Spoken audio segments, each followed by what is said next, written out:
एक wild life जीव विज्ञानी के नाते जिसने अपनी जिंदगी का बड़ा हिस्सा विलुप्त माने गए जानवरों को ढूंढने में लगाया है। हेल्दी अद्भुत विलुप्त जानवर है ये।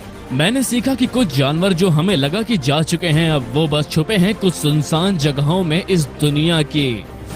आज की लिस्ट में मैं बात करूंगा 5 और विलुप्त जानवरों की जो मुझे लगता है कि जिंदा होंगे अभी। चलो शुरू करते हैं। सबसे पहले एक रात का शिकारी जिसका इतिहास उतना ही रहस्यमय है जितना वो जंगल जिसे ये घर कहता था। मालाबार सिवेट भारत के वेस्टर्न घाट में पाया जाने वाला ये बिल्ली जैसा मांसाहारी पहले आम माना जाता था मालाबार कोस्ट पर। कमाल के स्लेटी ग्रे फर के साथ घने काले स्ट्राइप्स, कंधों के बीच एक अयाल और पूंछ पर रिंग जैसा जैसे रकून की होती है। ये उन जानवरों में से है जैसा लगता है कि इन्हें बच्चे ने बनाया हो। ये लगभग 3.5 फुट लंबे होते हैं, वजन 7 किलो। पर सबसे अजीब बात है कि हमें कुछ भी नहीं पता इस जीव के बारे में। यहाँ तक कि 1800 में भी इसके रिकॉर्ड बहुत कम मिले हैं। कुछ वैज्ञानिक सोचते हैं कि ये असल में अनोखी प्रजाति है भी या नहीं, या फिर एक आबादी है लार्ज स्पॉटेड सिवेट की जो सदियों पहले समुद्री ट्रेड में आए थे इंडिया में। अगर ऐसा है तो मालाबार सिवेट का पूरा इतिहास भारत में शायद सिर्फ एक गलती थी। ये बिल्कुल बकवास है। खैर 1960 के आखिर तक मालाबार सिवेट विलुप्त होने के कगार पर माना गया। फिर भी लोकल उसे देखते रहे। वो आता था काजू और रबड़ के खेतों में भी, केरला के उत्तरी हिस्सों में भी। 1987 और 1990 में लोकल्स को स्किन मिली वहाँ, और उन्होंने कहा कि ये अब भी वहाँ के जंगली हिस्सों के अंदर बैठा हुआ है। आज भी IUCN का अनुमान है कि 250 से भी कम बड़े जीव हो सकते हैं। ये तभी हो सकता है जब लोकल्स वहाँ के झूठ ना बोले। आखिरी बार जो इसे देखा गया वो दशकों पहले था, और 2000 में हुए कई कैमरा ट्रैप सर्वे में मिला कुछ नहीं। फिर कोविड-19 के दौरान 2020 में एक सिवेट दिखा वीडियो में केरला के खाली सड़कों पर जाता हुआ। मैंने ये वीडियो देखा और बहुत ज्यादा उत्सुक था, लेकिन करीब से देखा तो लगा ये बस छोटा सा इंडियन सिवेट था। थोड़ा सा दुख तो हुआ, पर अब भी मुझे लगता है कि ये अब भी कहीं जिंदा हो सकते हैं। वेस्टर्न घाट अब भी भरे हैं खड़े, अनजान, उलझे हुए पहाड़ और बेहद सुनसान जंगलों से, जहां एक शर्मीला रात का मांसाहारी छुप सकता है आराम से। इसके अलावा इस एरिया में हंटिंग बंद है 1972 से, तो पक्का मुझे पता है कि इनकी आबादी बढ़ी होगी। और अगर ऐसा है तो ये छुपे हैं यहाँ के सबसे घनी झाड़ियों के अंदर। अगर मैं इसे ढूंढूं तो पुराना तरीका अपनाऊंगा जो मुझे बहुत पसंद है। मैं पुराने शिकारियों से जुड़ूंगा जिन्हें जानकारी है, ट्रेल्स कैमरा लगाऊंगा, उन झाड़ियों को देखूंगा जहाँ वो पहले मिले थे। कुछ ही जीव लगेंगे आबादी बचाने के लिए होगा, और क्योंकि इस जानवर की और इस जानवर का एरिया अब भी अनजान है, तो मुझे लगता है इसकी कहानी में और भी बहुत कुछ है जो हमें नहीं पता। इनफैक्ट अगर देखूं, मालाबार सिवेट की तरह ही मुझे याद है जब मैं और मेरी टीम ने इतिहास में पहली बार एक सर्वलाइन जेनेट को रिकॉर्ड किया ज़ंजीबार में। हम ढूंढने निकले थे खोए हुए तेंदुआ को, ट्रेल कैमरा लगाए और ये सुंदर बिल्ली पेड़ों से नीचे आई और हमें मिली ये अद्भुत फुटेज जो कभी पहले नहीं बनी, और ये बहुत कमाल की थी।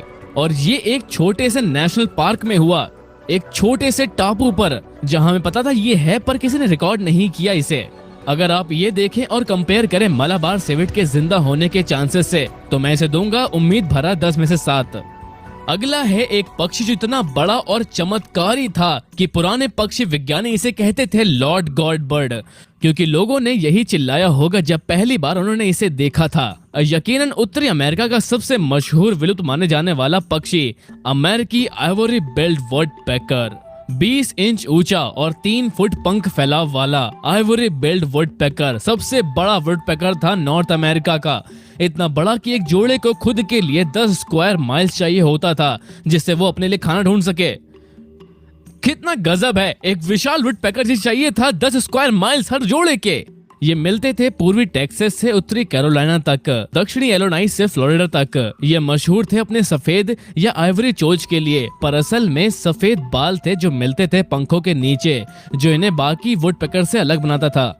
इनके विलुप्त होने की वजह थी पेड़ों का काटना, और रिकॉर्ड दिखाते हैं कि आखिरी देखा गया आइवरी बिल्ड वुडपेकर मारा गया 1944 में। हालांकि फिर आ जाओ 2004 में, जब अचानक ढेरों की संख्या में देखी गई। वैसे तो इस प्रजाति का जिंदा होने पर भी रिकॉर्ड करना नामुमकिन था। जो भी वीडियो प्रूफ है वो इतनी खराब क्वालिटी में लिए गए कि उसमें जंगल के बीच में एक काली बिंदी ही दिखेगी। और यकीन मानो मुझे 2 ईमेल्स आते हैं हर हफ्ते जहां लोग कहते हैं उन्होंने इसे देखा है।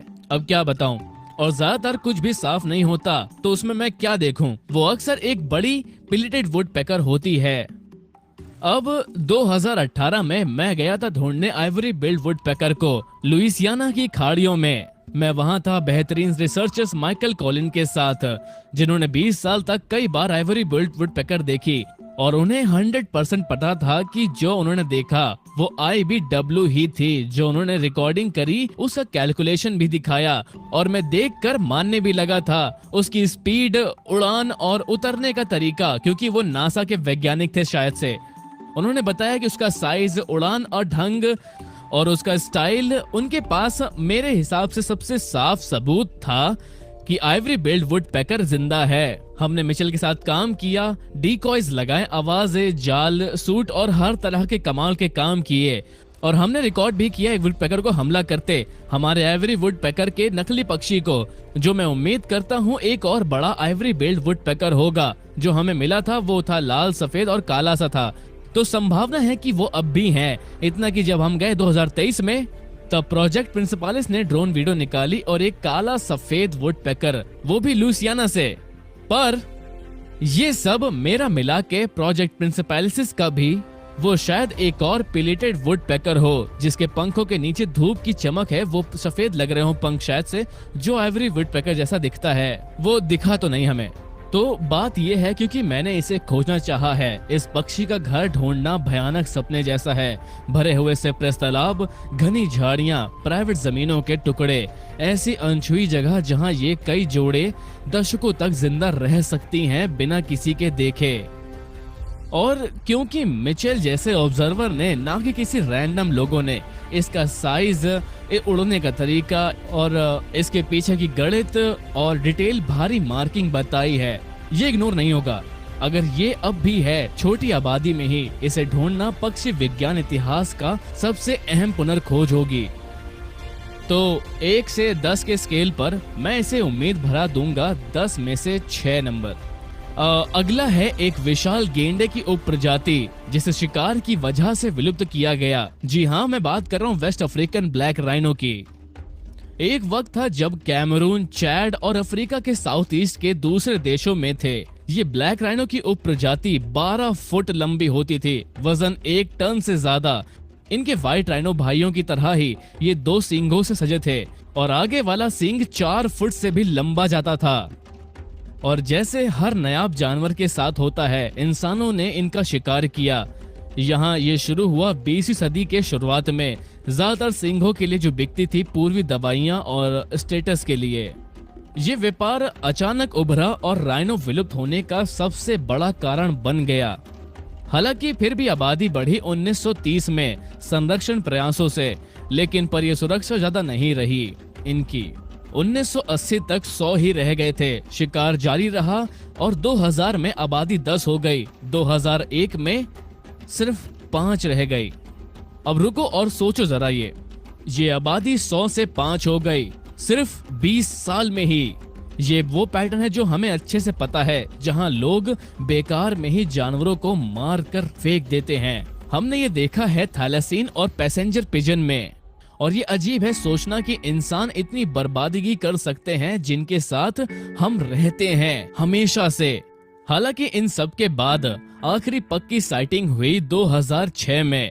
2011 में IUCN ने इसे विलुप्त घोषित कर दिया। पर बात ये है कि ये अफ्रीका में रहते हैं, जहां अब भी अनजान जगहें हैं। ये राइनो रहते हैं कुछ एकदम सुनसान और इंसानों से दूर वाले एरिया में। हम बात कर रहे हैं विशाल झाड़ियों की, जहां मुमकिन है कि कुछ भागते हुए आसानी से छुप सकते हैं।